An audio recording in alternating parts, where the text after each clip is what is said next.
Namaste. Good evening, friends. Myself, Dr. Saurabh Bhargava, Senior Physiotherapist from Hariya Rotary Hospital, Vapi.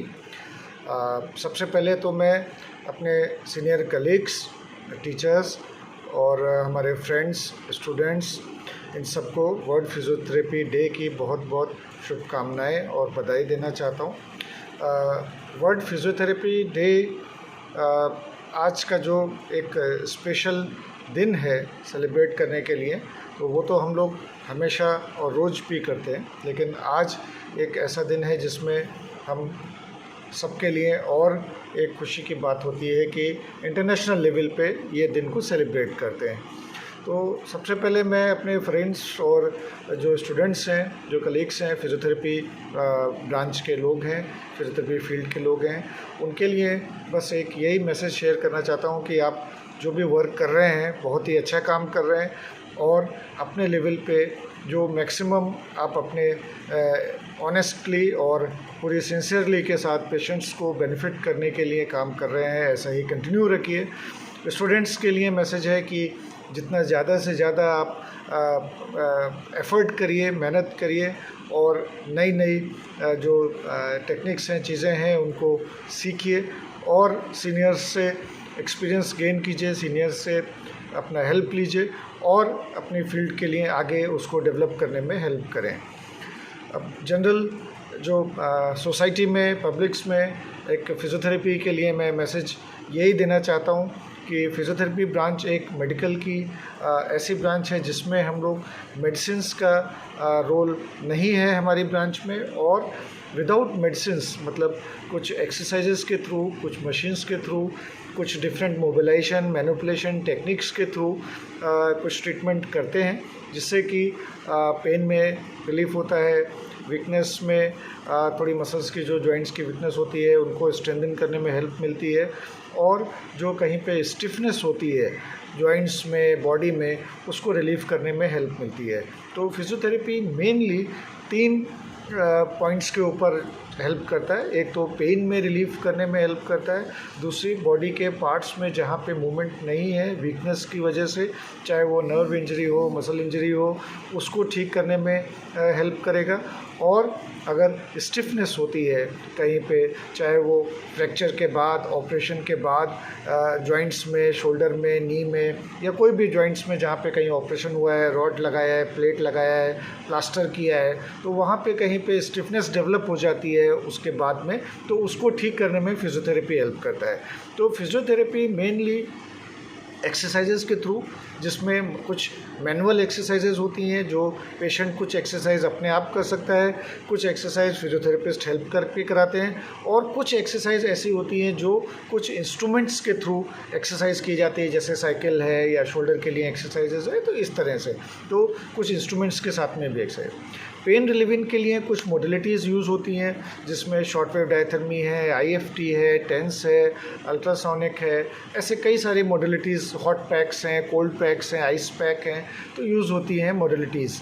तो exercises हो गया and modalities. अब recently आज के टाइम में जो न्यूअर टेक्निक्स यूज़ हो रही हैं जिसमें ड्राई नीडलिंग यूज़ होती है, जो नीडल्स रहते हैं उनको हम लोग बॉडी के अंदर प्लेस करते हैं एक सर्टेन डेप्थ तक टेक्निक्स के साथ में, जिससे कि पेन को रिलीव करने में हेल्प मिलता है। टेपिंग टेक्निक यूज़ होती है, जो डिफरेंट कलर के टेप्स आप लोग देखते हैं कि स्पोर्ट्स में लोग लगा के और प्लेयर्स खेलते हैं, तो टेपिंग टेक्निक्स हैं। और रिसेंटली कपिंग टेक्निक्स भी बहुत पॉपुलर हो रही है जिसमें ड्राई कप है, वेट कप है, फायर कप है, इस तरह की कपिंग टेक्निक्स भी यूज़ हो रही हैं। तो जो भी ट्रीटमेंट्स हैं वो बेसिकली विदाउट मेडिसिन फॉर्म में है, या जो ट्रीटमेंट करने होते हैं उसमें पेशेंट को हम लोग एक्सरसाइज टीच करते हैं। तो बहुत सारी ऐसी ब्रांचेस हैं मेडिकल की जिसमें फिजियोथेरेपी डायरेक्टली इनडायरेक्टली बहुत ही हेल्प करता है।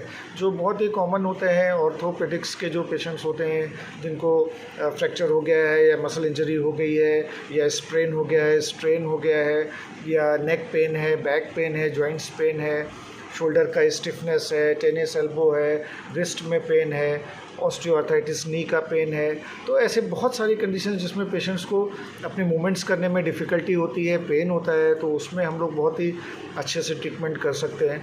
जो न्यूरो के पेशेंट्स होते हैं, जैसे कि पैरालिसिस होता है, एक साइड का बॉडी का वीकनेस हो गया तो उसको हेमीप्लीजिया बोलते हैं। आधे फेस का पैरालिसिस हो जाता है जिसको फेशियल पाल्सी बोलते हैं। पार्किंसंस है, और भी ऐसे बहुत सारे स्पाइन इंजरीज होती हैं, तो जो दोनों नीचे के पैरों किसी के पेशेंट्स का वीकनेस हो जाता है तो पैराप्लीजिया जिसको बोलते हैं। नेक में इंजरी होती है तो दोनों हाथ और दोनों पैर, बॉडी बिल्कुल काम नहीं कर रही होती है तो क्वाड्रिप्लीजिया। तो ऐसे बहुत सारी न्यूरो के भी कंडीशंस होती हैं जिसमें हम लोग हेल्प करते हैं। और फिर बच्चों में पीडियाट्रिक्स में सेरेब्रल पाल्सी है, मेंटल रिटार्डेशन है, पैर टेढ़े होते हैं जिसको क्लब फुट बोलते हैं, तो अर्ब पाल्सी है, डिलीवरी के टाइम पे प्रॉब्लम हो जाती है तो बच्चा हाथ नहीं मूवमेंट कर पा रहा होता है। तो ऐसा पीडियाट्रिक की बहुत सारी कंडीशंस होती हैं जिसमें फिजियोथेरेपी से हेल्प किया जाता है।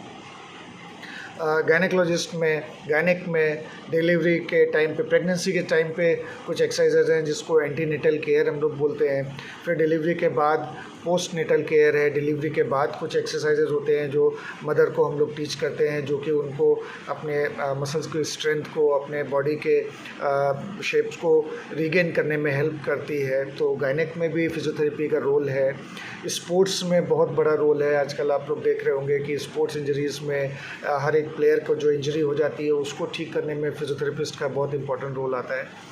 फिर एल्डरली पेशेंट्स में बहुत इंपॉर्टेंट है, जो बड़ी एज के पेशेंट्स होते हैं जिनको बैलेंस का तकलीफ़ होता है, ऑस्टियोआर्थराइटिस, जो एज रिलेटेड डिजेनरेटिव चेंजेस होते हैं, नी में प्रॉब्लम होने लगती है, बैक में प्रॉब्लम होती है और वॉकिंग में डिफ़िकल्टी होती है, तो गेट ट्रेनिंग देना, उनको बैलेंसिंग एक्सरसाइज कराना। तो जो ओल्ड एज की डिजीज़ होती हैं तो उसमें भी फिजियोथेरेपी काफ़ी सारा रोल प्ले करता है। मशीन इंजरीज़ में being working in industrial area, हम लोग जहाँ पे देखते हैं कि मशीन में हाथ आ जाता है, फिंगर कट जाती है, मसल कट जाती है, डैमेज हो जाती है, तो जो ऐसा मशीन इंजरी होती है, क्रश इंजरीज़ होती हैं, तो उसमें ऑपरेटिव प्रोसीजर्स के बाद में उनके हैंड के फंक्शंस को गेन करने के लिए, मूवमेंट्स, उनकी फैशन एक्टिविटी को बढ़ाने में फिजियोथेरेपी बहुत रोल करता है। तो इस तरह के डेंटल में यहाँ पे टीएम जॉइंट जो होता है ये फाइब्रोसिस हो जाता है, पूरा माउथ ओपन नहीं होता है, क्लोज नहीं होता है, पेन होता है। तो डेंटल की भी एक कंडीशन होती है TM joint fibrosis, TM joint pain, तो उसमें भी फिजियोथेरेपी काफ़ी इंपॉर्टेंट रोल प्ले करता है। तो बहुत सारी ऐसी कंडीशंस हैं। बर्न्स में जो होता है एक्यूट कंडीशन में, जब बर्न्स आते हैं तो जब पेशेंट एडमिट होता ही है यहाँ पे डे 1 डे 2 से बर्न्स में, जिसमें कॉन्ट्रैक्चर उनकी बॉडी के मसल्स के टाइटनेस ना हो जाए, उसको प्रिवेंट करने के लिए बर्न्स में बहुत ही अच्छा रोल है। Plastic surgery and reconstruction, nerve और टेंडन ट्रांसप्लांट को, जब नर्व और टेंडन ट्रांसप्लांट हो जाते हैं तो उसके बाद उनके फंक्शन गेन करने में भी काफ़ी रोल है। तो मेडिकल फील्ड में बहुत सारी ऐसी ब्रांचेस हैं जिसमें फिजियोथेरेपी का इम्पोर्टेंट रोल है।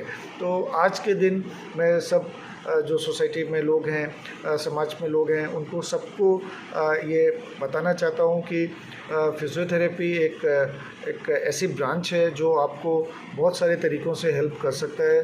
तो डॉक्टर की हेल्प से, डॉक्टर के रेफरेंस से भी आ सकते हैं आप। तो जो डॉक्टर पेन में रेफ़र करते हैं, पेन में आप हमारे पास आ जाते हैं, जॉइंट पेन है, back pain, neck pain, knee pain, इस तरह के पेन्स होते हैं। तो उनको प्रॉपर एग्जामिन करने के बाद, उनका प्रॉपर असेसमेंट करने के बाद, कुछ अगर मस्कुलर पेन होता है या इस तरह की प्रॉब्लम, तो उसको फिजियोथेरेपी काफ़ी इंपॉर्टेंट रोल होता है। तो इस तरह से कई सारी ब्रांचेस में रोल होता है।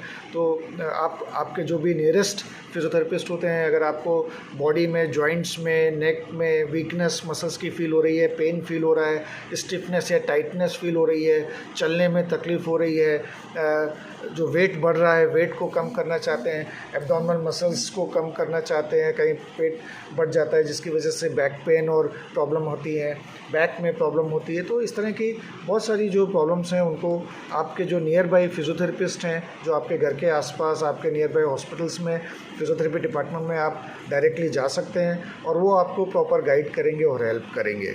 और हमेशा जो फिजियोथेरेपिस्ट का एक प्लान रहता है वो यही है कि पेशेंट्स को जितना से जल्दी उनके जो फंक्शनल एक्टिविटीज़ हैं, उनके जो डेली रूटीन के वर्क हैं, उसमें जितनी जल्दी ये वापस से शामिल हो पाएँ।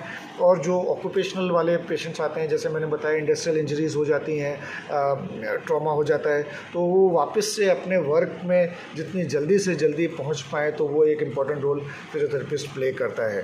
तो कोई भी अगर आपको ऐसी प्रॉब्लम लगती है कि इसमें आप हमारे फिजियोथेरेपिस्ट की, हमारे ब्रांच की हेल्प लेना चाहते हैं, तो आप हम लोगों से मिल सकते हैं। और आप जहाँ पे भी कहीं हैं तो उन फिजियोथेरेपिस्ट जो क्लिनिक्स हैं या डिपार्टमेंट हैं, फिजियोथेरेपी सेंटर्स हैं मल्टी स्पेशलिटी हॉस्पिटल्स में, तो वहाँ पे जाके आप उनसे उनका एडवाइस ले सकते हैं, गाइडेंस ले सकते हैं। तो वो प्रॉपर आपको गाइड करेंगे कि आपकी इस प्रॉब्लम के लिए फिजियोथेरेपी से जो हेल्प मिल सकता है उसके बारे में।